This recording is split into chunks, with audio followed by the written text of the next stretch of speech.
স্বপ্নে নিজের স্ত্রীকে অন্য কোথাও বিয়ে হতে দেখলে অথবা নিজের স্বামীকে অন্য কোথাও বিয়ে হতে দেখলে এই স্বপ্নের ব্যাখ্যা কি, এই স্বপ্ন কিসের আলামত বহন করে? আমাদের মধ্যে অনেকে এরকম স্বপ্ন দেখে যে স্বপ্নের মধ্যে তার স্বামী আরেক জায়গায় বিয়ে হয়ে যাচ্ছে, আবার অনেক ভাই স্বপ্ন দেখে তার স্ত্রীর আরেক জায়গায় বিয়ে হয়ে যাচ্ছে। বলে হুজুর এই স্বপ্নের ব্যাখ্যা কি হতে পারে, এটার কোনো ব্যাখ্যা আছে কিনা? মনে রাখবেন, dream is not a silly matter in Islam. ইসলামের স্বপ্ন কোনো খেলতামাশার বিষয় নয়, স্বপ্নের একটা ভ্যালু রয়েছে। এবং কি আল্লাহর হাবিব সাল্লাল্লাহু আলাইহি ওয়াসাল্লাম জানিয়েছেন যে নবুয়তের 46 ভাগের 1 ভাগ হচ্ছে একটা সত্য স্বপ্ন।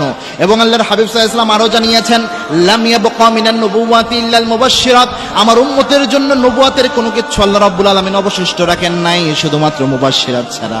সাহাবায়ে কেরাম প্রশ্ন করলেন, ইয়া রাসূলুল্লাহ মুবাশশিরাত কি?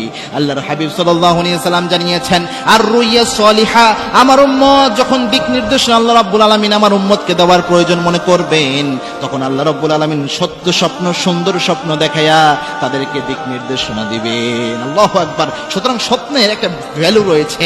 মুহাম্মদ ইবনে শিরিন রাহিমাহুল্লাহ, তিনি ছিলেন স্বপ্নের অন্যতম একজন ব্যাখ্যাকার। তিনি তার কিতাবে এই স্বপ্নের মধ্যে বিয়ে দেখা এটাকে একটা পজিটিভ আলামত হিসেবে নিয়ে এসেছেন। দেখেন, আপনার অনেক সময় হয় কি, অনেক মহিলারা সব সময় স্বামীকে নিয়ে টেনশন করে যে আমার স্বামী অন্য কোথাও বিয়ে করে ফেলে কিনা, অথবা আমার স্বামী কত কি ভালো অবস্থায় আছে কিনা। এই টেনশনের কারণে অনেক সময়